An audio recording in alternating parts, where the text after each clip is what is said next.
Pierre, bonjour et bienvenue à Nous Entrepreneurs. Bonjour Xavier. Donc, comme tu le sais déjà, nous avons envie que les entrepreneurs s'expriment, nous avons envie qu'ils partagent leurs expériences à toutes celles et ceux qui pourront en profiter et puis qui nous disent évidemment qui ils sont. Donc, ça sera peut-être ma première question. Qui est Pierre, cette personne physique, et qui est cette belle personne morale, Bolk? Donc Pierre, j'ai 31 ans, j'ai cofondé Bolk avec Sophia, mon associée, il y a aujourd'hui 3 ans et demi, presque 4 ans, enfin ça fera 4 ans au mois de juin, le temps passe vite. Et Bolk, c'est un studio de design qui accompagne donc, ses clients, donc nos clients, qui sont principalement des PME, des startups, sur leurs enjeux de communication et particulièrement leur site internet. On les accompagne sur souvent la mise à jour de leur site internet avec un aspect branding, design et puis ensuite développement avec un outil qui s'appelle Webflow qui permet de construire un site sur mesure et derrière, ça leur permet aussi de prendre la main sur la création de leur site internet et surtout sa mise à jour. Bon, alors moi qui n'y connais pas grand-chose, et évidemment je vais faire l'avocat du diable, et de temps en temps je ferai l'avocat de l'ange, bien sûr. En gros, vous êtes comme tout le monde, vous faites des sites internet.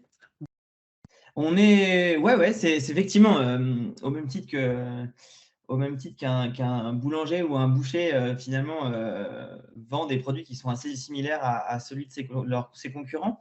Effectivement, on fait des sites internet comme beaucoup de studios, d'agences, d'indépendants. Mhm. Hem, Nos particularités, c'est qu'on a développé une méthode avec Sophia qui nous permet d'accompagner nos clients, vraiment en profondeur et en fait, surtout ce qui est intéressant, c'est qu'on fait des ateliers en début de projet avec eux, où on va co-construire finalement, justement le brief et on va travailler avec eux sur la compréhension d'éléments qui sont particulièrement pertinents pour eux. Ça peut être, approfondir, leur cible, leur persona, ça peut être définir, un peu plus en profondeur leurs offres. Souvent, c'est un peu un mélange de tout ça et puis on croit vraiment que c'est important de lier la technologie et le design et même le business et le design et donc on essaye vraiment de travailler avec eux et de les faire choisir aussi, finalement, quel est le design, même l'ambiance qui correspond le mieux à leur marque. Donc, on a des outils pour faire ça. On ne va pas juste leur demander s'ils préfèrent le bleu ou le rose, ce n'est pas l'idée. Mais on suit tout un processus logique qui nous amène à finalement décider et découvrir finalement même presque tous ensemble comment est-ce qu'on va incarner cette nouvelle étape de la marque et ou de l'entreprise avec laquelle on travaille. Bon, Ça et notre deuxième différenciateur probablement, c'est qu'on a choisi le terme de studio, c'est pas du marketing, on n'est vraiment pas vraiment une agence et on est à l'époque, on n'était pas vraiment un collectif. Aujourd'hui, on est en train de tendre vraiment de plus en plus vers, justement si, on avait un spectre entre agence et indépendant ou collectif, on est en train de tendre vers ça parce qu'on travaille avec une soixantaine de freelances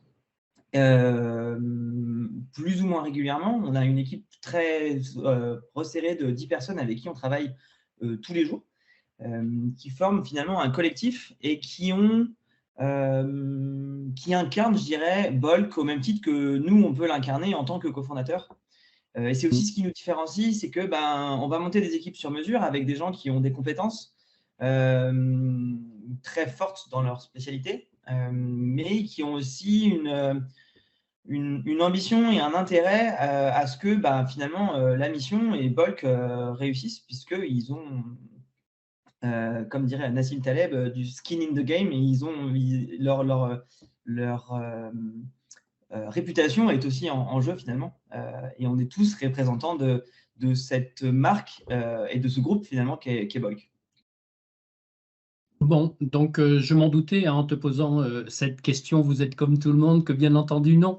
Bolk est une personne morale, donc à ce titre, elle est unique, et tu nous as Exactement. donné un certain nombre d'éléments d'unicité. J'ai entendu au tout début, alors évidemment j'interprète, mais j'ai entendu design thinking au début.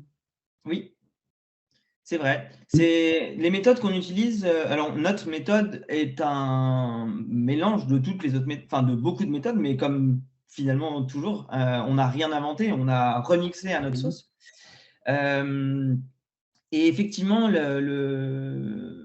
on vient de ce monde-là et a été fortement influencé par la méthode de design thinking, Mhm. heu, parce on estime que c'est, une des meilleures manières de travailler aujourd'hui, en tout cas, pour le type de prestation que l'on offre avec les Mhm. clients avec lesquels on le fait, en tout cas. Ouais. Bon, très très bien. Donc effectivement, cette unicité, c'est, euh, j'aurais envie de dire, c'est guider le client vers là où il ne sait même pas que vous allez le guider. C'est ça, exactement, ouais. Et même, je dirais même oui, c'est ça et même nous, on sait parfois pas qu'on va aller jusque-là et c'est ça qui est intéressant, c'est qu'on a créé une méthode, et en fait, la méthode nous emmène, là où c'est pertinent d'aller. Donc Très on a bien. Donc, souvent une petite idée, mais effectivement, on est parfois surpris, en bien oui, évidemment, oui. mais Bon, derrière méthode, j'entends aussi système au sens systémique. C'est-à-dire que exactement, systémiquement, ça t'amène à faire ou ne pas faire un certain nombre de choses pour arriver en équilibre systémique avec tes clients, les développeurs, leurs clients à eux, et de faire un beau package d'un équilibre systémique qui est une découverte à chaque fois. C'est bien ça? exact, ouais, je crois beaucoup au système, Mm. et tu l'as très bien résumé. J'aime beaucoup, je vais peut-être te piquer cette approche-là parce que je la trouve particulièrement intéressante. Mais c'est ça, ouais, c'est vraiment une notion de systémique, ouais. Mm. C'est ce que j'entends dans ce que tu dis. Super, donc Bolk, nous avons compris, est unique et bienvenue à toutes celles et ceux qui nous écoutent d'aller approfondir cette unicité pour voir si c'est fait pour eux et je pense que c'est fait pour beaucoup de monde. Je t'avais dit que nous allions parler d'entrepreneuriat, Mmh. donc j'aimerais que tu me dises qu'est pour toi que ce mot à la fois magique et parfois difficile à vivre, je ne sais pas. Ce qu'est l'entrepreneuriat pour moi? Oui. Mmh, alors c'est beaucoup de choses, enfin, la façon dont je vis l'entrepreneuriat, et peut-être que ça m'aidera à le définir du coup, Mhm. c'est pour moi la recherche de la liberté. Hem, j'ai vraiment c'est vraiment cette envie-là est née, je pense, de ça, profondément. Hem, Au début, je pensais que je voulais être riche, je disais après 2 bières à qui voulait l'entendre qu'à 30 ans, je serais millionnaire. Et j'ai compris en vieillissant, bien que je sois pas j'ai aujourd'hui 31 ans, donc je suis pas beaucoup plus vieux que ça, mais aujourd'hui, j'ai compris qu'en fait, ce que j'entendais par là, c'était que j'avais envie d'être libre, et libre de mon temps, et libre aussi de de comment dire? De là où je vais justement allouer mon temps et mon énergie. Et depuis que je me suis lancé en indépendant, il y a 5 ans maintenant et puis encore plus depuis qu'on a lancé Bulk, c'est vraiment je me rends compte ce qui me remplit tous les jours, et ce que j'essaye toujours de creuser, c'est, creuser cette liberté justement, ouais. Bon. Rechercher cette Et, liberté. et j'entends qu'au début, tu voulais être riche et que maintenant, tu vas vers ta prospérité, qui est beaucoup plus vaste que la richesse que je pense financière au début. C'est La ça, prospérité, là aussi systémique, où l'argent est un des éléments, un des nombreux éléments de la prospérité, dont l'élément liberté. exactement. Bon.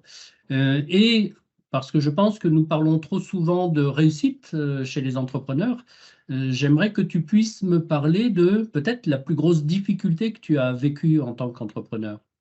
Bah, oui, non, si, c'est assez simple en fait. Ma plus grosse difficulté, ça a été mon burn-out en 2019. C'est facile parce que, en tout cas en termes de date, j'ai réalisé que j'étais en burn-out, 15 jours avant qu'on immatricule Bulk. Parce que, bah, forcément, une société, ça se crée pas du jour au lendemain. Je pense que c'est pas à toi que je vais l'apprendre. Et donc, bah, l'engrenage était lancé, donc Sophia, quand on a décidé vraiment d'immatriculer la société, m'a demandé si je voulais qu'on attende, et je lui ai dit bah non, continuons. Et puis en l'occurrence, elle a démarré un peu toute seule, mais voilà, c'est la coïncidence, c'est assez rigolote. Et ouais, ça a été franchement, ça a été ça. J'ai fait ce burn-out parce que j'avais pas mal de choses à régler, notamment un système de valeurs à retravailler. J'avais une dissonance cognitive entre le système de valeurs qu'on m'avait inculqué et celui auquel j'aspirais vraiment. Et c'est toute la beauté et la difficulté de l'entrepreneuriat, c'est que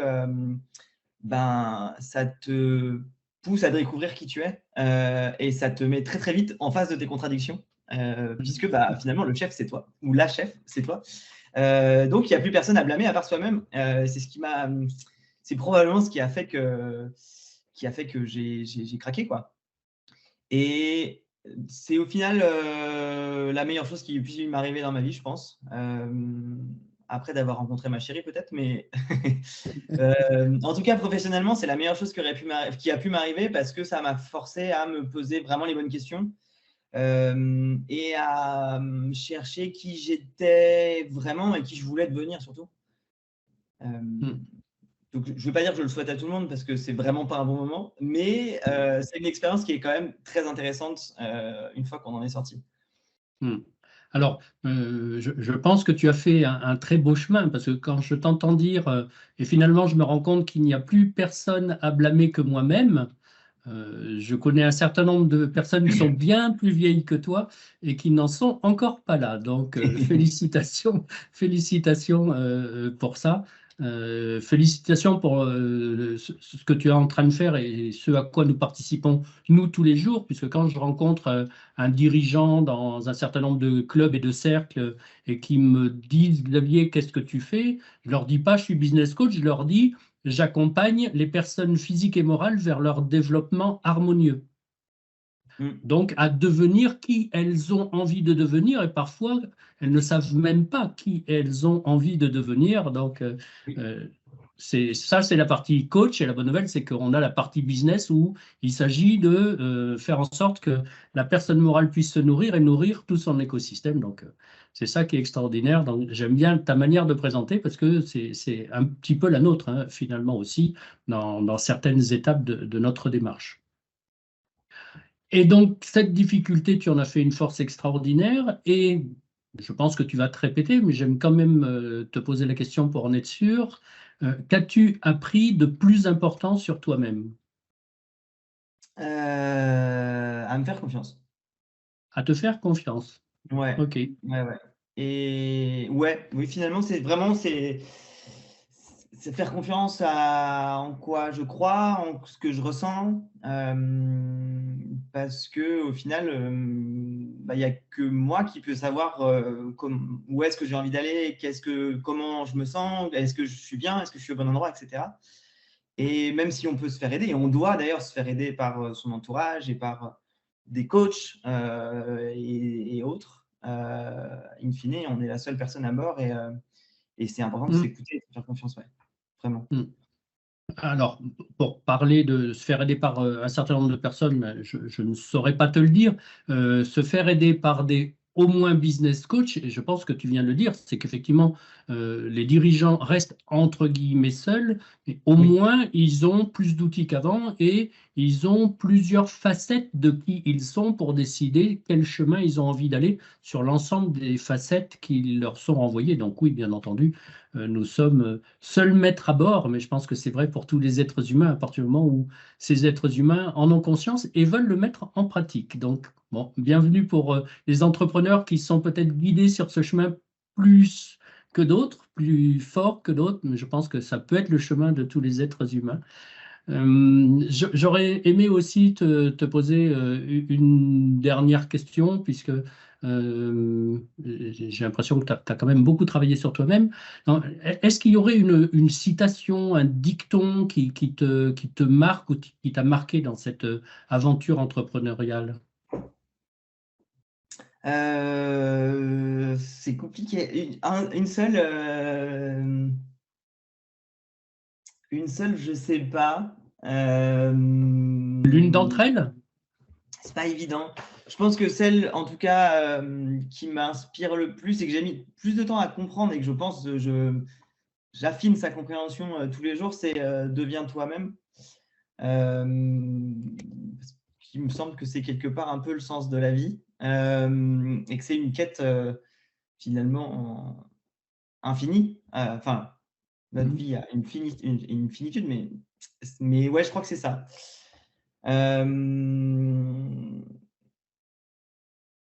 Ouais, je pense que je dirais ça. Bon, donc c'est un bon complément à Socrate qui disait connais-toi toi-même, et le Ah, complément oui, c'est alors OK. c'était Socrate que je voulais. Ah, mais Pardon. alors je préfère la tienne, hein, je préfère la tienne puisque c'est celle que j'utilise, mais c'est pas pour ça que je la préfère. C'est connais-toi toi-même. Trop de personnes se disent OK, qui je suis, je me connais. Alors que là où tu en es, et ce que j'amène mes dirigeants à faire, c'est OK, tu te connais toi-même, et qui veux-tu devenir? Et donc c'est deviens toi-même. Donc je prends ton expression, et donc on mettra maintenant deviens toi-même Pierre, et non plus connais-toi toi-même Socrate. Si seulement. Je, je, je, je te remercie pour ce moment. Je te souhaite longue vie à toi, Pierre, et longue vie à Bolk avec cette belle unicité. Merci beaucoup de cet entretien. Merci Xavier. À bientôt. À bientôt.